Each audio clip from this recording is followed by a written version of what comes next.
Okay, we're on to question 9, which is an energy-based question.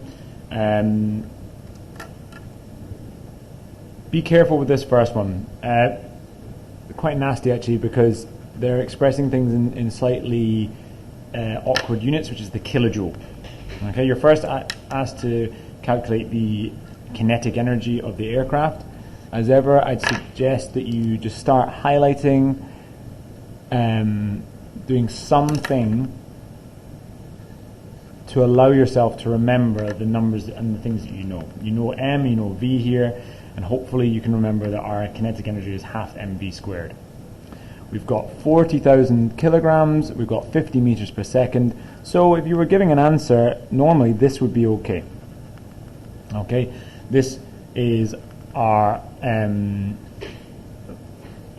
500 million joules, okay, because we've got 8 zeros here. Now notice in the question they are asking for kilojoules, and what you have to do is, if I know the amount in joules, if I divide that by 1000, I get the amount in kilojoules.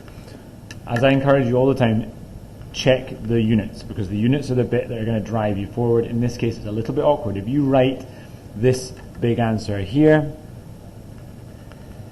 and don't check that, then unfortunately you lose a mark. Okay, we're then asked to talk about velocity and speed. This is something that comes up very rarely in these papers, but it's making a bit more of an appearance now, so try and be comfortable with this if you can. Velocity and speed are different things. They're words which are often used in the wrong way, and I want you to be careful with them. Velocity is what we call a vector, and it has what we call direction. Okay, this should be fairly obvious to you. If I say to you, I'm walking 5 meters per second west, then I'm talking to you about my velocity.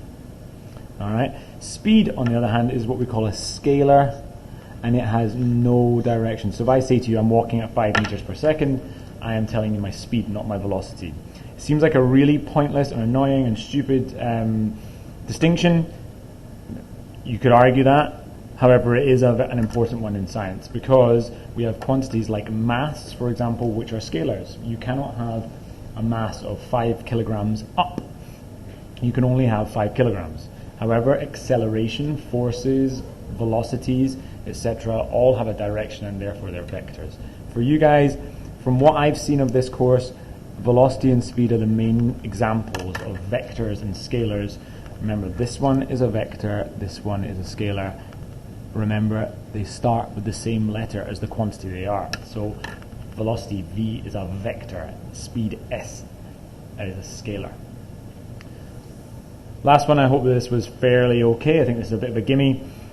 We're asked, we've got someone pulling, we've got a force F and a distance D, okay, and we're asked, okay, what equation would you use? Well, work, to calculate work done. Work done, let's be careful, let's say work done is equal to the force multiplied by the distance moved, and this is an important bit, in the direction of the force. Now, there's a debate as to whether you need to say that. I would always say it. Okay, remember, if I'm pulling something, let's do it down here. If my force is this way and my distance is in the same direction, then that is the work, the product of those is the work done. However, if I'm moving in another direction, it's a bit more complicated than that. So you notice here, the direction of the force and the distance must be the same. In CIE, IGCSE, you should have no problems with this.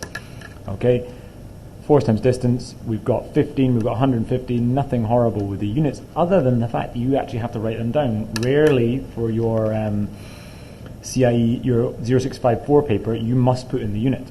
Okay, the reason they've chosen this one is because there's a similar equation, F times D, which is for calculating moments, and as you're all going to tell me, calculating moments, this has a unit of Newton meters, not joules, despite the fact that the equations are the same.